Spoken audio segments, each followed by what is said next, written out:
Private school association and children welfare association है, उसके national president हैं। 2 लाख स्कूल इनके साथ जुड़े हुए हैं और पूरे नेशनल लेवल पे काम कर रहे हैं स्कूलों और बच्चों की बहबूदी के लिए। शुमाइल साहब आज आए हैं कश्मीर, उन्होंने देखा यहाँ क्या क्या मुश्किलात हैं, स्कूल किन हालात से इस वक्त जूझ रहे हैं, तो इस पे आज बात करेंगे कि क्या दिक्कतें इन्होंने यहाँ देखी और इसका क्या हल हो सकता है।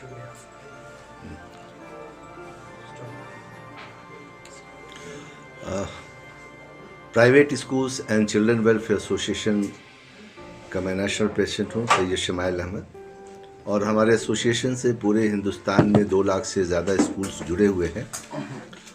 मैं श्रीनगर आया ये जानने के लिए कि कोरोना में 2 साल के बाद स्कूल की क्या पोजीशन है। ख़ास करके पूरे हिंदुस्तान में इस कोरोना काल में प्राइवेट स्कूलों की हालत सबसे ज़्यादा ख़राब रही। यहाँ तक कि हमारे हज़ारों टीचर की जानें चली गई, पैसे के अभाव में वो इलाज नहीं करा सके। हमारे कितने नॉन टीचिंग स्टाफ की जानें चली गई, पैसे के अभाव में वो इलाज नहीं करा सके। हज़ारों स्कूल बंद हो गए, किराया नहीं देने की वजह से मकान मालिक ने खाली करा दिया। हज़ारों हमारे टीचर्स, बल्कि लाखों टीचर हमारे अपनी बातें भारत सरकार और देश के विभिन्न राज्य सरकार के सामने रखी कि कोरोना में हम लोगों के साथ भी बर्ताव अच्छा होना चाहिए, क्योंकि हिंदुस्तान की जो एजुकेशन सिस्टम है वो 2 तरह की है। एक गवर्नमेंट स्कूलों में पढ़ाई होती है और एक प्राइवेट स्कूलों में पढ़ाई होती है। और आज आप सभी जानते हैं कि प्राइवेट स्कूलों में सेंट्रल गवर्नमेंट के एम्प्लॉय के बच्चे, स्टेट गवर्नमेंट के एम्प्लॉय के बच्चे, मिनिस्टर्स के बच्चे, IAS IPS के बच्चे, यहाँ तक कि मिडिल क्लास और गरीब गुरबा के भी बच्चे प्राइवेट स्कूलों में पढ़ने आते हैं, क्योंकि उनको लगता है कि उनके बच्चों की पढ़ाई जो है अच्छी होती है। क्वालिटी एजुकेशन जो हम देते हैं वो सरकारी स्कूलों में वो नहीं मिलती है, जिसके वजह से लोगों का भरोसा हम लोगों के ऊपर ज़्यादा बढ़ता चला जा रहा है। आप गांव में भी जाएंगे तो देखेंगे कि प्राइवेट स्कूलों में बच्चे पढ़ रहे हैं, क्योंकि 2-3 वजह है। एक तो हमारे जो लोग हैं जो पढ़ाई कर करके उनको नौकरियां नहीं हो रही हैं, तो वो अब दूसरा रोज़गार कर नहीं सकते हैं, तो वो स्कूल खोलते हैं और बच्चों को तालीम देते हैं। अब उससे फ़ायदा ये होता है कि हमारे ग्राउंड लेवल पे भी आप जाएंगे तो अच्छी तालीम मिलेगी, अच्छे बच्चे मिलेंगे, और जो सिविलाइज्ड लोग हो जाते हैं, अगर उनको कोई काम नहीं दीजिएगा तो वही गलत रास्ते पे चले जाते हैं। तो प्राइवेट स्कूल ने एक तरह से एक सरकार के पैरेलल रोज़गार देने का काम किया है।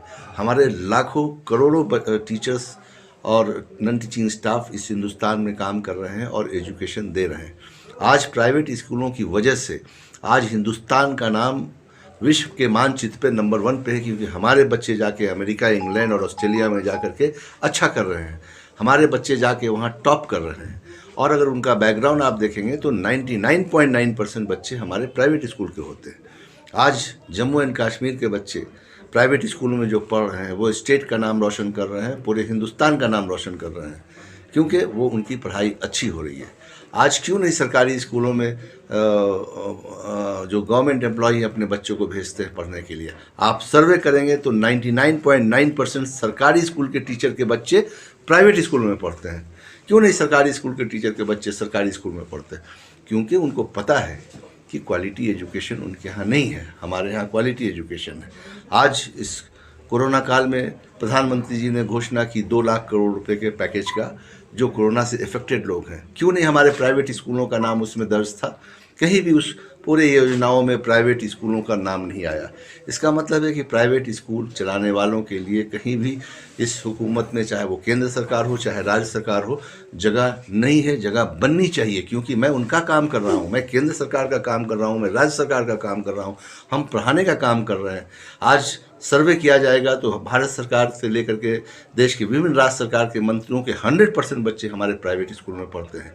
एक तरफ आप हमारे अपने बच्चों को हमारे स्कूलों में पढ़ाने के लिए भेजते हैं, दूसरी तरफ हमारे स्कूलों को मदद नहीं करते हैं, तो ये अच्छी बात नहीं है। इसको private school and children welfare association ने बड़ी गंभीरता से लिया और हिंदुस्तान के कोने कोने से हमने भारत सरकार को ईमेल के माध्यम से उनसे मदद की गुहार लगाई, लेकिन कहीं से मदद नहीं मिली। उसके बावजूद भी आज हम कटिबद्ध हैं इस देश को शिक्षा देने के लिए, और हम आज दे रहे हैं। आज जम्मू एंड कश्मीर में जब मैं आता हूँ तो देखता हूँ कि यहाँ के स्कूलों के साथ जो सरकार का जो रवैया है वो बहुत ही पॉजिटिव नहीं है। बहुत सी चीज़ों को उन्होंने सख्ती अपनाई है। अगर प्राइवेट स्कूलों को आप नहीं फैसिलिटी देंगे तो स्कूलें बंद हो जाएंगे, तो फिर आपके बच्चे कैसे पढ़ेंगे। तो बहुत सारी चीज़ें हैं जो हर चीज़ों में एनओसी चाहते हैं। अरे प्राइवेट स्कूल जब आपसे ना कोई पैसा ले रहा है, ना ज़मीन ले रहा है, ना आपसे कोई मदद ले रहा है, तो आपका काम कर रहा है, आपके बच्चों को पढ़ाने का काम कर रहा है, तो हर चीज़ों में अगर आप एनओसी मांगेंगे तो कहीं ना कहीं फिर उन स्कूलों को दौड़ धूप करना होगा। वो बच्चों को पढ़ाने जाएंगे कि उनके ऑफिस का चक्कर लगाने जाएंगे। तो मुझे लगता है कि सरकार को कहीं ना कहीं लचीलापन लाना होगा। इन सब चीज़ों से जो परेशानियां स्कूल की आ रही हैं उसको दूर करना होगा। ख़ास करके ट्रांसपोर्ट में हमारे लाखों बसेस पूरे हिंदुस्तान में स्कूल में पड़े रह गए।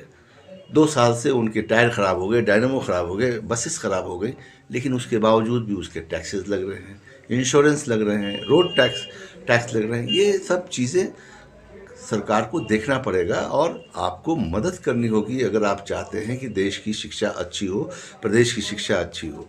और हम कटिबद्ध हैं, हम आपसे कुछ नहीं मांग रहे, हम सिर्फ ये चाहते हैं कि आप भी हमारे साथ कदम से कदम मिला के चलें, हमारे स्कूलों को मदद करें, हमारे टीचरों को मदद करें और हमारी हिम्मत अफजाई करें।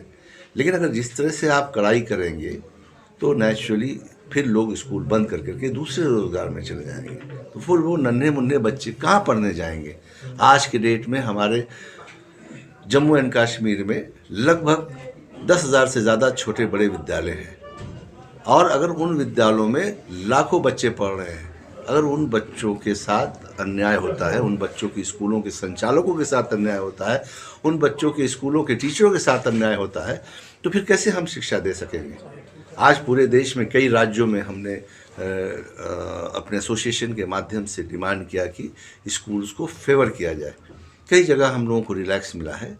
मैं इसी कड़ी में आज श्रीनगर जो आया हूँ, मैं सरकार से रिक्वेस्ट करता हूँ कि हम आपका काम कर रहे हैं। प्राइवेट स्कूलों के ऊपर जो भी कड़ाई किसी न किसी वजह से हो रही है उसको दूर करें और हमारे एसोसिएशन की जो प्रेसिडेंट हैं, उनकी जो टीम है, कमेटी है, उनको बुला के बात करें, उनसे राय मशवरा करें और उसको हल करने की कोशिश करें। ये लगातार डिफरेंट विभाग के जो पदाधिकारी हैं एनओसी को लेकर के स्कूल के अंदर दाखिल हो जाते हैं, परेशान करते हैं। वहाँ बच्चे हैं, पेरेंट्स हैं, अब उनको लगेगा कि कोई क्राइम इन्होंने तो नहीं किया है।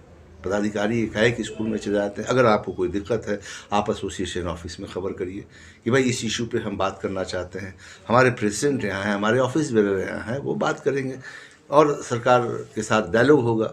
अगर बहुत ज़रूरी होगा कि नहीं साहब ये चीज़ की ज़रूरत है, तो उसको फिर एसोसिएशन अपने स्कूलों को ख़बर करेगा, उनसे राय मशवरा लेगा कि भाई सरकार इस तरह की बातें चाहती हैं, उसको इम्प्लीमेंट करना है, तो वो आसानी से हो जाएगा। लेकिन आप ज़ोर ज़बरदस्ती करेंगे, स्कूलों के साथ इनजस्टिस करेंगे, तो हमारे बच्चे कैसे पढ़ेंगे, हमारे टीचर कैसे पढ़ाएंगे। और जो पढ़ लिख करके हमारे जो लोग हैं एजुकेशन सिस्टम को डेवलप कर रहे हैं, बढ़ा रहे हैं, आपका काम कर रहे हैं, जो केंद्र सरकार और राज्य सरकार का काम करना था वो हम कर रहे हैं आपके लिए, तो आपको तो सपोर्ट करना होगा। इससे पहले तो मैं कहूँगा कि इस पॉलिसी को बनाने के वक्त में उनको हमारे एजुकेशनिस्ट लोगों को बुलाना चाहिए था। ख़ास करके जो स्कूल्स और यूनिवर्सिटी के लोग होते हैं, उसमें जितने भी मेम्बरान थे वो ठीक है, बहुत काबिल थे, पढ़े लिखे थे, लेकिन वो सब आउटडेटेड थे। उनके ज़माने में वो क्या पढ़ाई होती थी, क्या सिस्टम था, वो उनका अलग था। और अभी जो लेटेस्ट टेक्नोलॉजी है, ऑनलाइन पढ़ाई होनी है, हर चीज़ ऑनलाइन है, हर चीज़ नए टेक्नोलॉजी से पढ़ाना है। बच्चे अब जो पुराना सिस्टम है उससे पढ़ना नहीं चाहते हैं, टीचर्स भी अब नए नए आ गए हैं, नए नए तरीके से पढ़ाते हैं। तो private school and children welfare association के रिप्रेजेंटेटिव को बुलाना था। हमारे 28 स्टेट हैं, 29 स्टेट, हर स्टेट से हमारे प्रेसिडेंट को बुलाना था, हर ऑफिस बेयर को बुलाना था, उनके साथ बैठना था। हमारे कुछ बड़े बड़े स्कूल्स के जो हमारे डायरेक्टर प्रिंसिपल हैं, जो एजुकेशनिस्ट हैं, उनको बुला करके इसको तैयारी करनी चाहिए थी। तो मुझे लगता था कि बेहतर रिजल्ट और होता। अभी बहुत कन्फ्यूज़न है लोगों को, क्योंकि अभी इम्प्लीमेंट 1 अप्रैल से होने वाला है, तो अभी भी लोग बहुत कंफ्यूज हैं। और मुझे ये नहीं समझ में आ रहा है कि जो लोग ने तय किया, एक छोटा सा एग्जाम्पल्स है मैं देना चाहता हूँ कि डॉक्टर पर जाता है, किसी को नाक का प्रॉब्लम है तो नाक के पास जाता, किसी को हार्ट का प्रॉब्लम है तो हार्ट के पास जाता। यानी इंसान के जिस्म में जितने भी चीज़ें हैं उसके अलग अलग डॉक्टर हैं। अब वो डॉक्टर के साथ साथ वो अब आर्ट्स कैसे पढ़ेगा, कॉमर्स कैसे पढ़ेगा, यानी कहीं ना कहीं तो कन्फ्यूज़न है। अब वो जो बड़े बड़े जो लोग हैं उन लोगों ने किस हिसाब से इस सिलेबस को तय किया है, ये तो साल 2 साल में ही पता चलेगा जब टीचर्स के पास बच्चे पढ़ने जाएंगे और बच्चों का क्या इंटरेस्ट रहेगा।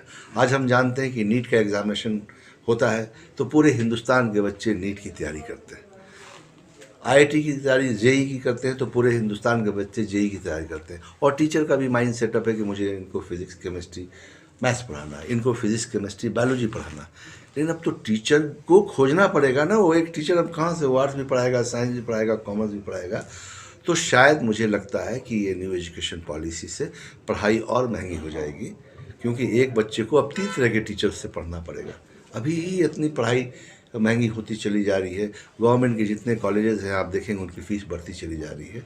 अभी सबसे ज़्यादा अगर सस्ती पढ़ाई हो रही है पूरे देश में तो वो प्राइवेट स्कूलों में हो रही है। हम अपने बच्चों से फ़ीस 200 रुपये से लेकर के 2000 तक का लेते हैं, लेकिन एक सरकारी स्कूलों में जो पढ़ाई होती है एक बच्चे के ऊपर सरकार मिनिमम 5000 रुपया खर्च करती है और पढ़ाने के लिए बच्चों को बुलाती है। उसके बावजूद भी बच्चे सरकारी स्कूलों में पढ़ना नहीं चाहते हैं। तो आप सोचिए सरकार का कितना पैसा खर्च हो रहा है। मैं आपके चैनल के माध्यम से जम्मू एंड कश्मीर की सरकार को मैं एक ऑफ़र देता हूं कि आपके यहाँ जितने भी बच्चे हैं आप private school and children welfare association के हमारे जो ऑफिस बेयर हैं उनके साथ बैठें। आपके बच्चों को हम कम से कम पैसे में पूरे जम्मू एंड कश्मीर के बच्चों को घर से बुला के पढ़ा दूंगा। सारे बच्चे पढ़ लेंगे और आपका जो बजट है एजुकेशन पे जितना खर्च कर रहे हैं उसके 25% में हमारे प्राइवेट स्कूल के लोग उन बच्चों को पढ़ा देंगे। सरकारी स्कूलों की कोई ज़रूरत नहीं है, हम पढ़ा सकते हैं। हमारे पास क्वालिटी लेवल के टीचर हैं, हमारे पास इंफ्रास्ट्रक्चर है, हमारे पास सब चीज़ फैसिलिटी है। आप फंड दें मुझे, मैं पढ़ाऊँगा। लास्ट में एक सवाल है आपसे, क्योंकि आर्टिकल के बाद से हमारे एजुकेशन से मुतासिर होना कि कोविड से, क्योंकि जब हम देश की एजुकेशन मुतासिर हुए काफ़ी सारे स्कूल्स बंद हुए, काफ़ी सारे टीचर्स अनएम्प्लॉयमेंट हुए, ड्राइवर्स जो है, कंडक्टर। तो इस हवाले से आप क्या कुछ इकदाम करने जा रहे हैं? बिल्कुल, देखिए कोरोना में हमारे लाखों लोगों की नौकरी चली गई, स्कूलें हज़ारों स्कूलें बंद हो गए, ये सब बेरोज़गार हो गए हैं।